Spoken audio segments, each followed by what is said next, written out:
So today we're talking about one of the most unique and underrated gadgets in the finals, the Gravity Vortex.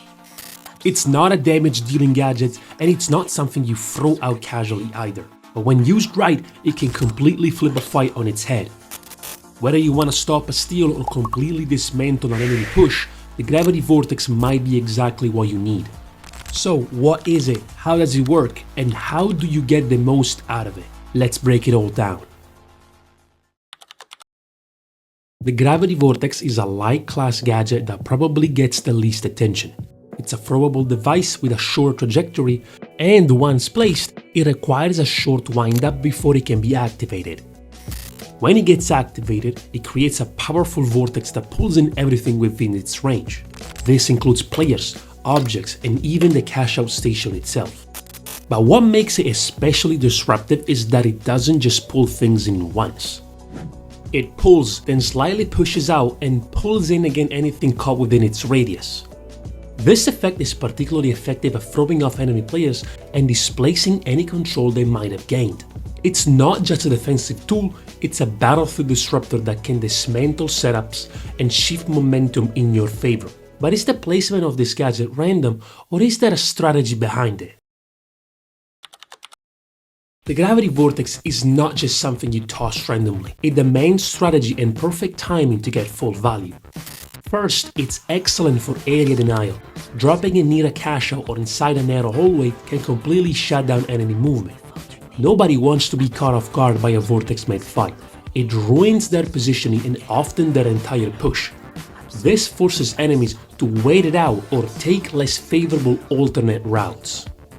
Second, it's fantastic for interrupting actions, like stealing. The moment you see someone trying to grab the station, drop the vortex nearby. It'll mess up their attempt and might even shove them away just enough to cancel the action. Third, it's powerful for breaking strongholds. If enemies are bunkered down behind cover, throw the vortex at them. The displacement makes their setup vulnerable and can expose them to your team's fire. One of the biggest values it offers is denying cash-out steals. This is where your placement has to be flawless. Now here's the thing, enemies can't see the vortex particles like you can, as the effect is invisible to opponents. So you can actually get away with sneakier placements than you'd think.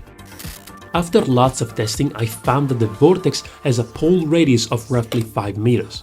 Now, because the cash-out is considered a heavy object, it can be pulled in at maximum range. So when setting it up, use the ping system to help you judge distance and position it just shy of the 4-meter mark from the cache-out. Placing it directly on or too close to the cache-out will barely move the station, which increases the risk of a successful steal.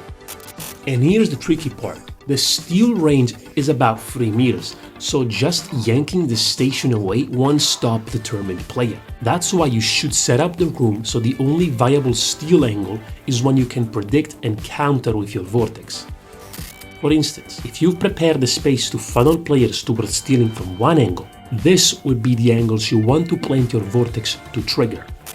Because the vortex affects objects at different distances in staggered timing.